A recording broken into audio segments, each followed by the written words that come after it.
ఆంధ్రప్రదేశ్ రాజకీయాలను కుదిపేస్తున్న అంశం సుగాలి ప్రీతి murder case. 2017లో జరిగినటువంటి ఈ హత్య కేసులో ఇప్పటి వరకు నిందితులు దొరకలేదు. అయితే తప్పు ఎవరు చేశారు అనేటువంటిదే ఇప్పుడు కీలకమైనటువంటి ప్రశ్న. ఆరోపణలు మాత్రం సుగాలి ప్రీతి కుటుంబంపై కమ్ముకుంటున్నాయి. అదేవిధంగా పవన్ కళ్యాణ్ ఓడ దాటిన తర్వాత బోడిమల్లయ్యలాగా వ్యవహరిస్తున్నారా అనేటువంటి విమర్శ కూడా వస్తున్నటువంటి నేపథ్యంలో పవన్ కళ్యాణ్ ఏం తప్పు చేశారు, జగన్మోహన్ రెడ్డి ఏం తప్పు చేశారు, చంద్రబాబు నాయుడు ఏం తప్పు చేశారు అనేటువంటి దానిపై ఇన్ డీటెయిల్గా ఇన్ డెప్త్గా డిస్కస్ చేద్దాం. Let's invite X MLC YSRCP state spokes person and state general secretary Jupudi Prabhakar గారు అంటూ the daily news hot seat with Vijay సాధు. జూపుడి గారు, నమస్తే. గుడ్ మార్నింగ్ మా. నమస్తే. అవసరం తీరాక ఇష్టం వచ్చినట్లు మాట్లాడుతోంది అని చెప్పి 2 days నుంచి సుగాలి ప్రీతి మదర్ని ట్రోల్ చేస్తున్నారు సోషల్ మీడియాలో. జనసేన వాళ్ళు, పవన్ కళ్యాణ్ అభిమానులు. పవన్ కళ్యాణ్ ఇంతకు ముందులాగా లేరు, ఇప్పుడు మారిపోయారు, ఇష్టం వచ్చినట్లు మాట్లాడుతున్నారు అని చెప్పి పవన్ కళ్యాణ్ స్టేట్మెంటే విన్న తర్వాత సుగాలి ప్రీతి వాళ్ళ మదర్ ఆరోపిస్తోంది. ఏంటి అసలు ఈ కేసులో ఎవరిది తప్పు, ఎవరిది ఒప్పు? జగన్మోహన్ రెడ్డి గారికి ఏం సంబంధం దీంట్లో అసలు? సరే, ఇక్కడ ఒక అంశాన్ని మనం గమనించాల్సిన అవసరం ఉంది. మనం బాధితుల తరపున ఉంటామా, లేకపోతే మర్డరిస్టుల వైపు ఉంటామా? ముమ్మాటికి బాధితుల వైపే ఉండాలి. అంటే ఒక ప్రభుత్వం కానీ, ఒక ప్రతిపక్షం కానీ, ఒక రాజకీయ నాయకుడు కానీ మొట్టమొదట తేల్చుకోవాల్సినటువంటి అంశం అది. రెండు వైపులా ఒక వ్యక్తి ఉన్నాడంటే అనుమానించాల్సిన అవసరం కూడా ఉంటుంది. 2017 ఆగస్టు 19 అనుకుంటాను, if I remembered correctly the date. ఆ రోజే ఆ పాపని గ్యాంగ్ రేప్ చేసి చంపేశారనేది కర్నూలు మొత్తం వ్యాపించినటువంటి ఒక భయంకరమైన వార్త. ఆగస్టు 18 అంతే, most only 18 or 19 if I remembered correctly. ఎందుకంటే నేనప్పుడు అనంతపూర్లో ఒక బహిరంగ సభ చూసి ఆ బహిరంగ సభను అడ్రస్ చేసి నేను కర్నూలు మీదుగా హైదరాబాద్కి వస్తున్నాను. కర్నూలులో రాస్తారోకు చేస్తూ ధర్నాల్లో నన్ను అక్కడ ఉన్నటువంటి స్టూడెంట్స్ మొత్తం ఆపేశారు. నేను దాన్ని అడ్రస్ చేశాను. ఆ రోజు న్యూస్ పేపర్లు కూడా, మరి ఒకరోజు నెక్స్ట్ డే వెళ్ళగలిగితే న్యూస్ పేపర్లు అన్నీ ఉన్నాయి, కటింగ్స్ నేను ఇస్తాను తర్వాత. ఓకే. ఒక లోకల్ టీవీ ఛానల్ కూడా నేను అడ్రస్ చేసి ఒక 1 hour మాట్లాడొచ్చాను దీని మీద. అంటే ఆ స్కూల్లో చదువుతున్నటువంటి ఒక పాప గ్యాంగ్ రేప్కి గురైంది, హ్యాంగ్ చేశారు. అది స్టోరీ. అప్పుడు ప్రభుత్వంలో ఎవరున్నారు? చంద్రబాబు నాయుడు, తెలుగుదేశం పార్టీ ప్రభుత్వం. సో మొత్తం ధర్నాలు చేయటం ఇదే కదా. దళితులకి, ఎస్టీలకి వాళ్ళు చంపించుకోవాలి, రేప్ చేయించుకోవాలి, మళ్ళా న్యాయం కోసం ధర్నాలు చేయాలి, రోడ్లు ఎక్కాలి, బతిని అడుకోవాలి, కాళ్ళు కొట్టుకోవాలి, దేశం అంతా తిరగాలి. అప్పుడు కూడా న్యాయం జరుగుతుందంటే నమ్మకం లేదు. ఈ దరిద్రం ఎప్పుడు పోతుందో నాకు కూడా తెలియదు. ఒక being a Dalit I'm telling you, అన్నిటికి గురైంది వీళ్ళే. మళ్ళీ ప్రతి వాడి దగ్గరికి వెళ్ళి అడుక్కోవాల్సినటువంటి ఒక పరిస్థితి. అది ఏ రాజకీయ పార్టీ అయినా, ఏ నాయకుడైనా, ఏ ప్రభుత్వం అయినా జరుగుతున్నది. సో ఎందుకో చంద్రబాబు నాయుడు గారు దాన్ని ఎటు తేల్చలేకపోయాడు. జగన్మోహన్ రెడ్డి గారు అధికారంలోకి వచ్చాడు. జగన్మోహన్ రెడ్డి గారు అధికారంలోకి వచ్చిన తర్వాత జగన్మోహన్ రెడ్డి గారిని చాలామంది చాలా అంశాల్లో మాట్లాడారు. ఆయన ఈ టుక్ ఏ స్టాండ్. ఆ పాపని ఎవరైతే ఇచ్చేసారో అప్పటికి అట్రాసిటీ యాక్టు, ఫోక్స్ యాక్టు ఈ 2 కూడా పెట్టబడి ఉన్నాయి.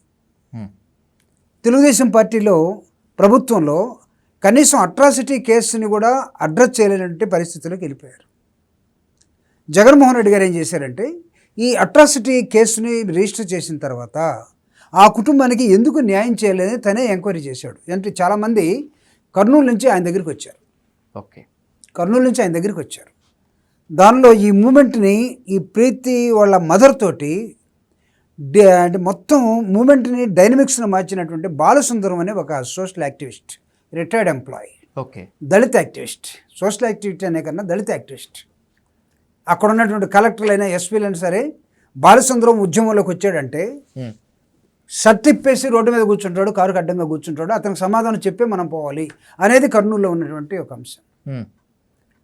బాలసుందరం జగన్మోహన్ రెడ్డి గారి దగ్గరికి రావటం, ఈ కేసును మొత్తం ఎక్స్ప్లెయిన్ చేయటం. అంతకుముందు నలుగున్న కేసే, వైఎస్ఆర్ కాంగ్రెస్ పార్టీకి తెలియదని కూడా కాదు. ప్రభుత్వం తెలుగుదేశంలో ఉన్నప్పుడు పవన్ కళ్యాణ్ గారు అసలు ఎప్పుడు ఏం మాట్లాడలేదు. ఎలక్షన్కి వచ్చేసరికి జగన్మోహన్ రెడ్డి గారి ప్రభుత్వం అధికారంలోకి వచ్చేసరికి మీకు నేను న్యాయం చేస్తానని పవన్ కళ్యాణ్ గారు వాళ్ళ దగ్గరికి వెళ్ళి వాళ్ళు ధర్నా చేస్తుంటే ఆ ధర్నాలో పవన్ కళ్యాణ్ పార్టీ జనసేన మేము ఈ కేసుని చివరిదాకా తీసుకెళ్తాం అని చెప్పి వాళ్ళకి ప్రామిస్ చేసి వచ్చారు. వాళ్ళు నమ్మారు. అధికారంలో జగన్మోహన్ రెడ్డి గారు కదా, విన్న తర్వాత చెల్లించిపోయి ఇంత జరిగిన తర్వాత కూడా ఎందుకు న్యాయం జరగలేదు, అట్రాసిటీ కేసు ప్రకారం ఆ పాపని ఎలాగో తెచ్చివ్వలేం, ఈ కేసు ప్రకారం వాళ్ళకి రావాల్సినటువంటి బెనిఫిట్స్ ఏమున్నాయో ఇమ్మీడియట్గా లెక్కబెట్టి ఇవ్వండి అని చెప్పాడు. దగ్గరుండి ఆ కుటుంబానికి ఉద్యోగం, వాళ్ళకు ఒక హౌస్ సైటు, లేకపోతే ఒక 5 ఎకరాల భూమి, ఇంకా వాళ్ళకి కావాల్సినవన్నీ కూడా ఏర్పాటు చేయడం జరిగింది. అంటే ఇవన్నీ ఇచ్చినంత మాత్రాన ఆ పాప మరలా వస్తుందా, ఈ కుటుంబానికి దళితులకి లేకపోతే ఎస్టీలు జరిగిన అన్యాయాన్ని తెచ్చగలమంటే లేదు, చేయలేము, ఎవరు చేయలేము. బట్ కొంత రిలీఫ్గా ప్రభుత్వం ఇచ్చినటువంటి ఒక వెసులుబాటు ఇది జగన్మోహన్ రెడ్డి గారు ఇచ్చారు.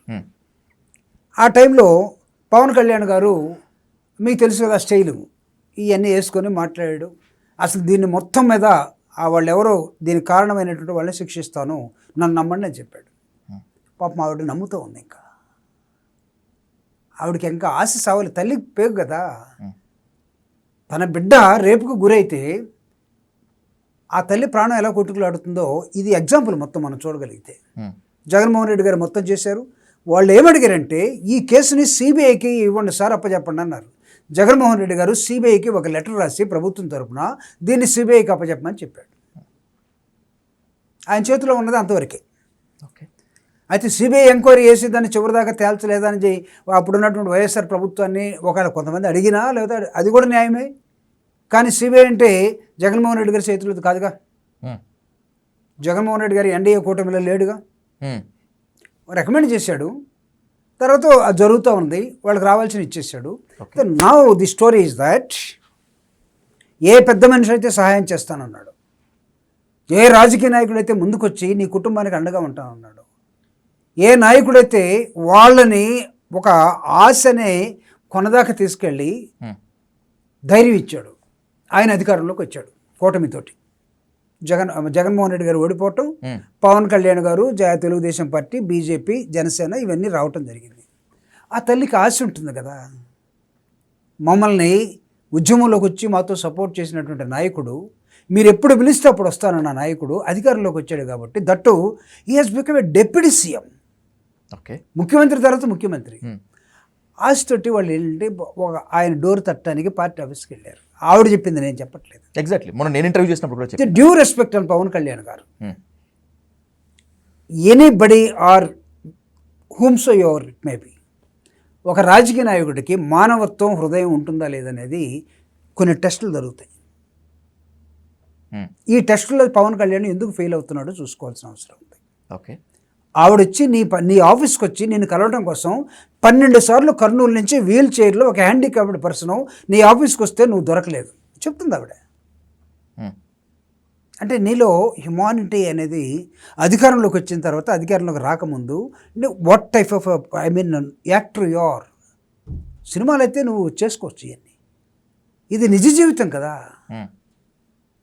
చనిపోయిన పాప తల్లి దేనావస్థలో ఉండి నడవలేని స్థితిలో ఉన్నటువంటి ఒక హ్యాండిక్యాప్డ్, దట్టు ఉమెన్, నీ దగ్గరికి వచ్చి 2 చేతులు వచ్చి జోడించి నువ్వు చేసిన దాన్ని ప్రామిస్ని ఒకసారి నెరవేర్చని అడగటానికి వచ్చావంటే మాట్లాడటానికి టైం లేదా? లేదు. అందుకే ఆవిడ మళ్ళా సైకిల్ ఎక్కి ఆ చక్రాల బండితోటి ఒక ఉద్యమాన్ని నిర్మిస్తూ ఉంది. జగన్మోహన్ రెడ్డి గారిని ఒకవేళ తను ఏమైనా అంటే తను తప్పు చేసినట్టు అనట్లేదు.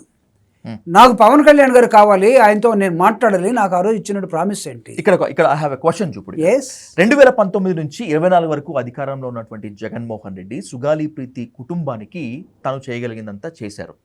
అయినా కూడా చెప్పాల్సిన స్థాయిలో చెప్పలేదు సుగాలి ప్రీతి వాళ్ళ మదర్ అనేటువంటిది వైసీపీ నేతలు, అంటే మీ పార్టీ నేతలు కాస్త అసంతృప్తి వ్యక్తం చేసినట్లుగా నాకు కూడా తెలుస్తుంది. అంటే చెప్పాల్సిన రీతిలో అంటే ఎవరికి?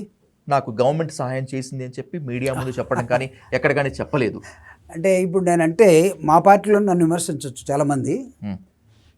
జగన్మోహన్ రెడ్డి గారు చేసినటువంటి చాలా అంశాలని చెప్పుకోవటంలో మేము ఫెయిల్ అయ్యాం. ఆయన ఏంటంటే మనస్తత్వం, మనం చేసింది అర్థం చేసుకుంటారు కదా, మనం ప్రత్యేకంగా మనం ఏం చెప్దామని ఆయన వరకు ఆయన అనుకుంటాడు. కారణం ఏంటంటే రాజశేఖర రెడ్డి గారి మరణానంతరం జగన్మోహన్ రెడ్డి గారు ఓదార్పు యాత్రకు బయలుదేరాడు. కాంగ్రెస్ పార్టీ నువ్వు అన్ని చోట్లకు పోనవసరం లేదు, అందరినీ జిల్లా హెడ్ క్వార్టర్ పిలవండి, ఒక గెస్ట్ హౌస్ ఉంటుంది, ఆయన కోసం ఎవరైతే చనిపోయారు అంటున్నారో వాళ్ళని పిలిపించి మాట్లాడే కుటుంబాలతోటి మీరు వెళ్ళిపోండి అని చెప్పారు. You are the real witness కదా ఈ పరిణామాల మొత్తానికి కూడా. నేను ఒక ఎమ్మెల్సీగా ఉండి ఆ టైంలో మీరు మొత్తం ఆయనతో కలిసి నడిచారు కదా. నడిచాం. ఒక ఎమ్మెల్సీగా ఉండి మొత్తం దాన్ని వదిలేసి ఆయనతో వెళ్ళినట్టు వాళ్ళలో నేను నాకు ఒక కుతూహలం ఉండేది. ఆయనతో తిరుగుతూ ఉన్నప్పుడు ఆయన ఆ కుటుంబానికి ఏదో ఒక సహాయం చేస్తున్నాడు. ఓర్ జస్ట్ లైక్ దట్ మాట్లాడి రావట్లేదు. ఓకే, రాజశేఖర రెడ్డి గారి మరణాన్ని జీర్ణించుకోలేక మరణించిన కుటుంబాల దగ్గరికి వెళ్ళి ఆ కుటుంబ పెద్దలతోటి ఎంతమంది పిల్లలు ఉన్నారు, నేనేం చేయాలనే దానిలో అతను వాళ్ళకి ఏదో సహాయం చేస్తున్నాడు. నాకు ఆ సహాయం ఏంటో తెలుసుకోవాలని నేను ప్రతిరోజు ఆయనతోటే ఉన్నాను. కానీ నాకు ఒక చోట అది రివీల్ అయింది. ఎవరికి తెలియకుండా అందరినీ బయటికి పంపించి ఆయన కుటుంబానికి, ఆ బాధిత కుటుంబానికి 1 లక్ష రూపాయలు ఒక కవర్లో పెట్టి ఇచ్చొస్తున్నాడు. ఓకే, నేను ఎలా తీసుకున్నానంటే మా నియోజకవర్గంలో ఒక విలేజ్లో ఒక ఇలాంటి బాధితులు ఉంటే నాకు కాస్త వాళ్ళ మీద స్వతంత్రం ఉంది కాబట్టి ఆయన కవర్ ఇచ్చిన తర్వాత కవర్ని నేను పక్క తీసి చూస్తే దానిలో 1 లక్ష రూపాయలు చెక్ ఉంది. Oh this is what is doing అనుకున్నాను నేను. దీన్ని జగన్మోహన్ రెడ్డి గారు చేస్తారు. ఎస్, సుగాలి ఆ కుటుంబానికి, ప్రీతి తల్లికి, ఆ కుటుంబానికి జగన్మోహన్ రెడ్డి గారు 5 ఎకరాలు ల్యాండ్ ఇచ్చారు ప్రభుత్వం తరపునే. వైఎస్ఆర్ కాంగ్రెస్ పార్టీ అధికార ప్రతినిధులు ఉంటారు, వైఎస్ఆర్ నాయకులు ఉంటారు. ఇది మొత్తాన్ని చెప్పుకునే క్రమంలో కొంతవరకు చెప్పారు. కానీ దీన్ని ఇలాంటి అంశాలు వచ్చినప్పుడు జగన్మోహన్ రెడ్డి గారిని తనేం అనట్లేదు. కానీ పవన్ కళ్యాణ్, జనసేన, తెలుగుదేశం, జగన్మోహన్ రెడ్డి గారిని మాట్లాడుతుంటే గొంతెత్తి మాట్లాడాల్సిన బాధ్యత మా మీద ఉంటుంది. ఇక్కడ కూడా మేము మాకెందుకు అన్నట్టుగా ఉన్నాం అనుకోండి. వైఎస్ జగన్మోహన్ రెడ్డి ఏమైనా తన సొంత డబ్బు ఏమన్నా ఇచ్చారా? సాక్షి పెట్టుబడుల్లోంచి ఇచ్చారా? భారతీయ సిమెంట్స్లోంచి ఇచ్చారా? ప్రభుత్వానిదే కదా ఇచ్చింది, దీనికి ఆ మాత్రం ఆ పార్టీ ఎందుకు గొంతు చించుకోవటం అనేటువంటిది మీ మీద ప్రతిపక్షాలు చేస్తున్నటువంటి ఆరోపణ. ప్రతిపక్షాలు ఇప్పుడున్నటువంటి వాళ్ళు మిమ్మల్ని కార్నర్ చేస్తున్నటువంటి వాళ్ళు. సో ఈ దేశంలో నిన్నగాక మొన్న ఒకటి ఫ్లేర్ అప్ అయినటువంటి అంశం, అత్యంత ధనవంతుడుగా ఉన్నటువంటి ముఖ్యమంత్రి, 930 కోట్లతోటి ఉన్నటువంటి ముఖ్యమంత్రి ఎవరంటే చంద్రబాబు నాయుడు గారని వచ్చింది. అవును, 10 కోట్ల అప్పులు కూడా ఉన్నాయి. 930 కోట్లలో 10 కోట్ల అప్పులు అనేది మీరు ఆస్తి చెప్పారు, నేను అప్పు కూడా చెప్పాను ప్రభాకర్ గారు. ఓకే, దాన్ని కూడా మనం కన్సిడర్ చేద్దాం. అంటే బిజినెస్లో ఉన్నాడా? అంతే కదా, మోస్ట్లీ హెరిటేజ్ కూడా. అంటే ఆయన చెప్పారు హెరిటేజ్కి సంబంధించి అని చెప్పి. ఆయన నాకు తెలిసి ఆయనకి ఏం బిజినెస్ లేదనేదే చంద్రబాబు నాయుడు గారు చెప్తుంటారు. ఆయనకి ఒకవేళ ఉండుంటే ఆయన నిరంతరం ఒక ప్రతిపక్ష పార్టీ నాయకుడిగా, లేకపోతే ఒక ముఖ్యమంత్రిగా సుదీర్ఘకాలం రాజకీయాల్లో ఉన్నటువంటి వ్యక్తి, అతను ఎప్పుడు బిజినెస్ చేసినట్టుగా ఎక్కడ బయటికి రాలేదు. ముఖ్యమంత్రిగా దాదాపు 14 సంవత్సరాల నుంచి ఉన్నాడు. ప్రతిపక్ష నాయకుడిగా ఉన్నాడు. అంటే ముఖ్యమంత్రికి ఏది వస్తుందో ప్రతిపక్ష నాయకుడు కూడా అదే వస్తుంది. అంటే it is called office of profit. నువ్వు ముఖ్యమంత్రిగా ఉండి నేను వేరే బిజినెస్ చేస్తానంటే కుదరదు. నీ బిజినెస్లు కూడా నువ్వు ప్రకటించాల్సిన అవసరం ఉంటుంది. ఎగ్జాక్ట్లీ. ఒకవేళ అలాంటివి ఏమైనా ప్రకటించుంటే దానిలో 10 కోట్ల అప్పు ఉంటే దాన్ని ఉంచుతాం. దాన్ని నేను డిబేట్గా పెట్టదలుచుకోలేదు. ఏ ముఖ్యమంత్రి తన వ్యాపారాల నుంచో తన ఇంట్లోంచి తీసుకొచ్చి ఇవ్వడు. ఇవ్వమని కూడా అడగరు బాధితులు కూడా. పొరపాటు అది. జగన్మోహన్ రెడ్డి గారు ఏమన్నా భారతీయ సిమెంట్ నుంచి తెచ్చాడా, సాక్షి పత్రిక నుంచి తెచ్చాడా, లేదా ఇంకో వ్యాపారం నుంచి తెచ్చాడా అని అడిగే వాళ్ళకి వాళ్ళ రాజకీయ నాయకులు అయితే కొద్ది బుర్ర ఉండాలి. ఆర్ మినిమం ఆ టోన్ని సవరించుకొని మాట్లాడాల్సిన అవసరం ఉంటుంది. Sorry to say, Jaganmohan Reddy గారిని వ్యతిరేకించేటువంటి మీడియాలో చాలా మంది ఇది అడుగుతున్నారు, రాజకీయ నాయకులు మాత్రమే కూడా కాదు. అదే ఒకవేళ అలాంటి వాళ్ళు ఎవరైనా ఉంటే ఏ ముఖ్యమంత్రి కూడా తన జేబులో నుంచి ఇవ్వడు. ఎందుకంటే ప్రభుత్వమే ముఖ్యమంత్రి. ప్రభుత్వం దగ్గర నుంచి అడుగుతారు. నీకు బాధితులు కూడా నీ జేబులో నుంచి నాకు ఇచ్చిపోమని అడగరు. అట్రాసిటీ యాక్ట్ వచ్చింది ఎందుకంటే ప్రభుత్వం తరపున ఆ కుటుంబానికి అండగా నిలబడినండి అని. తర్వాత నీ సొంతగా నువ్వు ఇస్తే దట్ ఈజ్ యువర్ గ్రేట్నెస్. ఇది నా తరపున, ఇది ప్రభుత్వం డబ్బులు కాదు, నేను 10 లక్షలు ఇస్తున్నాను ఇస్తే మంచిదే. కానీ అలాంటి వాళ్ళు ఎవరన్నా ఉన్నారా ఇలాంటి అంశాల్లో? చూడండి, నాకు తెలిసి కారంచేడు ఉద్యమం తర్వాతే ఈ అట్రాసిటీ యాక్ట్ 1989లో వచ్చింది. దాని తర్వాత ఈ దేశంలో, ఈ రాష్ట్రంలో చాలా అట్రాసిటీ కేసులు జరిగాయి. దానికి ప్రభుత్వాలు సహకరించాయి, కొంతమంది ముఖ్యమంత్రులు ప్రధానమంత్రులు ఏదో ఒకటి చేశారు. చేసిన వాళ్ళు కూడా based on this act, not అయిన దాని పర్సనల్ పొజిషన్స్. మాట్లాడే వాళ్ళకి కొద్దిగా ఆలోచించి మాట్లాడమని నేను మీ ద్వారా విజ్ఞప్తి చేస్తున్నాను. ఒకవేళ if they are unable to do it, that is left to them. అజ్ఞానులుగా వినేవాళ్ళు భావిస్తారు. కాబట్టి జగన్మోహన్ రెడ్డి గారు తను చేయగలిగింది మొత్తం చేసిన తర్వాత బాధిత కుటుంబం ఏమైనా జగన్మోహన్ రెడ్డి గారిని బ్లేమ్ చేస్తే మనం మాట్లాడాలి. Is there any that type of voice from the Preethi mother ఉందా? జగన్మోహన్ రెడ్డి గారిని నిందించే కార్యక్రమం ఎప్పుడైనా చేసిందా? అంటే అధికారంలో ఉండి కూడా సుగాలి ప్రీతి కేసులో ఏ చర్య ముందుకు తీసుకోలేదు, నిందితుల్ని పట్టుకో ఏమాత్రం కూడా లేదు అని చెప్పి పవన్ కళ్యాణ్ అదే పనిగా ఆయన ప్రభుత్వాన్ని విమర్శిస్తుంటే, జగన్మోహన్ రెడ్డి గారిని టార్గెట్ చేస్తూ ఉంటే సుగాలి ప్రీతి తల్లి మౌనంగా ఉండటం అనేటువంటిది కూడా బ్లేమ్ అనుకుంటున్నారేమో బహుశా మీ పార్టీ వాళ్ళు. లేదు, ఎందుకంటే బాధిత కుటుంబాలు ఎప్పుడు కూడా ఎవడైనా సహాయం చేస్తే తీసుకుంటారండి. లేకపోతే వాళ్ళకి రావాల్సినటువంటి హక్కు రాజ్యాంగం ప్రకారం హక్కు లేకపోతే చట్టం ప్రకారం ఇస్తే తీసుకుంటారు.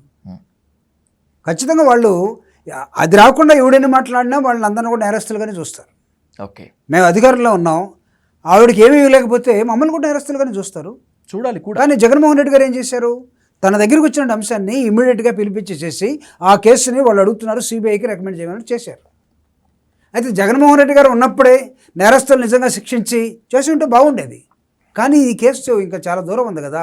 ఆ టైంలో జొరబడినటువంటి ఒక వ్యక్తి ఈరోజు డిప్యూటీ సీఎంగా ఉండి మొత్తం నేను చివరిదాకా చేస్తానని ఆశ కల్పించిన వ్యక్తి ఈరోజు ముఖ్యమంత్రి, ఇప్పుడు డిప్యూటీ సీఎం ఏం మాట్లాడుతున్నాడు? This is most important. Okay, the crux is this. ఏమైంది? పవన్ కళ్యాణ్ గారు ఒక డిప్యూటీ సీఎంగా జగన్మోహన్ రెడ్డి గారు ఇచ్చినటువంటి ఆ సిబిఐ ఎంక్వైరీని ఎందుకు కొనసాగించలేకపోతున్నాడు? ఇది నా క్వశ్చన్ కూడా అతనికి. ఎస్, దానికి కూడా వాళ్ళు చెప్తున్నారు సిబిఐ వనరులు లేవు, నిధులు లేవు, దీంట్లో మేము చేయాల్సింది లేదు, మేము ట్యాకిల్ చేయాల్సిన కేసు ఇది కాదు అని చెప్పి సిబిఐ చెప్పింది. కాబట్టి కాసే చెట్టుకే దెబ్బలు నేను పడుతున్నాను, మెత్తగా ఉన్నాను కాబట్టి నా మీద వేస్తున్నారు. అదే ఎక్సీఎంని అడిగితే మాత్రం ఇంటికి వచ్చి కొడతారు, చంపేస్తారన్న భయంతో రెచ్చిపోతున్నారు అనేటువంటిది ఆయన ఓపెన్గా చెప్పినటువంటి స్టేట్మెంట్. అది అంటే CBI has given such type of letter ఇచ్చారా? ఇవ్వలేదు. నాకు తెలిసి సిబిఐ భారతదేశంలో ఏ కేసు కూడా నా దగ్గర స్టాప్ లేదు, నా దగ్గర డబ్బులు లేదు, నేను చెయ్యను, నేను గవర్నమెంట్ రికమెండ్ చేసిన తర్వాత అనేది సమస్య లేదు. ఒకవేళ ఎలాంటిది ఏమైనా ఉంటే చూపించమని చెప్పండి, ఆ తల్లికి చూపించమనండి. అఫీషియల్గా అథెంటికేటెడ్గా ఆ తల్లికి సిబిఐ లెటర్, అమ్మ నీ కేసుని సిబిఐ వాళ్ళ దగ్గర డబ్బులు లేవంట, సిబిఐ వాళ్ళ దగ్గర స్టాఫ్ లేదట, సిబిఐ వాళ్ళకి మనసు లేదట, వీళ్ళు టేకప్ చేయరట, జగన్మోహన్ రెడ్డి గారు రికమెండ్ చేసినా సరే, లేకపోతే మేము అడుగుతున్నా సరే సిబిఐ వాళ్ళు చేయలేకపోతున్నారు కాబట్టి మేము చేయలేకపోతామని చెప్పమనండి ఆవిడకి. ఆ సంస్థ ఉంటుందో లేదో తర్వాత తెలుసుకుంటుంది. కోర్టులు ఉన్నాయి కదా, లేకపోతే చట్టం ఉంది కదా. Why this CBI this bloody wing is required in this country? చేతులు ఎత్తేయడానిక, స్వీకరించడానిక, చేతులు ఎత్తేయడానిక? ఇదేమన్నా వేరే కేసులా? కాదే. పెద్ద పెద్ద అశోక హోటల్ అంటే హోటల్లో తీసుకెళ్ళి మనుషుల్ని ఆ పొయ్యిలేసి కాల్చిపెట్టినట్టు కేసులు కాదు ఇవి. ఒక ఎస్టీ మహిళ తన కూతుర్ని దారుణంగా రేప్ చేసినటువంటి స్కూల్ యాజమాన్యం మీద అనుమానంతో ఉన్నటువంటి ఒక ప్రజా ఉద్యమం నిర్మించినటువంటి ఈ కేసుని సిబిఐ నిరాకరిస్తుందా తీసుకోవడానికి? ఒకళ్ళు ఉంటే చూపించమనండి. Is new to me. నిజంగా నేను కొత్తగా వింటున్నాను మీ దగ్గర. నేను అలాంటి లెటర్ ఉంటే వాళ్ళ ముఖాన్ని ఏమనండి. లేకపోతే మిగతా దళిత సంఘాలు అవసరమైతే మేమే వైఎస్ఆర్ కాంగ్రెస్ పార్టీ తరఫున దళిత సంఘాల తరఫున మేమే టేకప్ చేస్తాం ఆ కేసుని. ఎందుకు చేయదు సిబిఐ? సిబిఐ చేయకపోతే కోర్టులో ఏం చేస్తే మేము చూస్తాం. చెప్పమన్నాడు డిప్యూటీ సీఎం మా వల్ల కావట్లేదు, సిబిఐ మా మాట వినట్లేదు చెప్పమన్నాడు. సార్ మీ చేతుల్లో చేసే వచ్చిన తర్వాత ఇచ్చే పొజిషన్లో మీరు ఉన్న తర్వాత ఎందుకు నిరాకరిస్తున్నారు? మీరు అక్కడ బాధితుల తరపున ఉండాలా నేను ముందుగా చెప్పినట్టుగా, లేకపోతే కుర్రూల తరపున ఉండాలా? పవన్ కళ్యాణ్ తీరుతో విస్తుపోయినటువంటి సుగాలి ప్రీతి తల్లి పార్వతి నిన్న గవర్నర్ అపాయింట్మెంట్ కోరుతూ ఒక లేఖ రాశారు. గవర్నర్ని కలవటం అంటే పవన్ కళ్యాణ్ మీద డైరెక్ట్ వార్ డిక్లేర్ చేసిందని చెప్పి అనుకోవచ్చా? పవన్ కళ్యాణ్ మీదే కాదు సార్ ఇది. అంటే పవన్ కళ్యాణ్ అధికారంలో ఉండి ఒక డిప్యూటీ సీఎం అయి ఉండొచ్చు. ఇది మానవ సమాజం మీద ఒక వికలాంగురాలు తన కూతురు ప్రాణం కోసం తన కూతుర్ని చెరిపేసిన విధానంలో న్యాయం అడుగుతూ ముందుకెళ్ళినటువంటి అంశంగా దీన్ని చూడాలి మనం. సభ్య సమాజం సిగ్గుతో తలంచుకోవాలి. వీల్ చైర్లో ఉన్నాక ఆడ మనిషి తన బిడ్డకి న్యాయం చేయమని గవర్నర్ దగ్గరికి వెళ్తుందంటే ఒకవేళ అధికారంలో ముఖ్యమంత్రి డిప్యూటీ సీఎం వీళ్ళందరూ ముడుచుకొని కూర్చోవచ్చాము చేతులు, బట్ సభ్య సమాజం సిగ్గుపడుతుంది. ఖచ్చితంగా అందుకే పోతుంది తను. వాళ్ళు గవర్నర్ అపాయింట్మెంట్ ఇప్పిస్తారో లేదో కూడా చూసుకోవాలి, మళ్ళీ వాళ్ళ చేతుల్లో ఉంటారు కదా. పాపం ఆవిడకి ఆఫ్టర్ ఆల్ వాళ్ళ పార్టీ ఆఫీసుకు పోతేనే కలవటానికి నిరాకరించినటువంటి వాళ్ళు, వీళ్ళందరి మీద సుప్రీంగా రాజ్యాంగ శక్తిగా ఉన్నట్టు గవర్నర్ని వీళ్ళు కలవనిస్తారు ఆవిడ్ని. ఒకవేళ గవర్నర్ని కలిసిన ఆమె అనుకుంటుంది కాబట్టి న్యాయం దక్కుతుందా? ఆమె కోరుకున్న జరుగుతుంటే అంటే ఒకవేళ రిప్రజెంటేషన్ ఇవ్వచ్చు. రోల్ ఆఫ్ ద గవర్నర్ మనకు తెలియదు ఏం కాదు. ఇప్పుడు ప్రభుత్వానికి వ్యతిరేకంగా గవర్నర్ కూటమికి వ్యతిరేకంగా ఒక నిర్ణయం తీసుకొని పాపం ఆ ఎస్టీ వాళ్ళకి న్యాయం చేయండి అని చెప్పి మనస్తత్వం ఉంటుందో లేదో కూడా నాకు తెలియదు. డౌట్, నాకైతే డౌటే.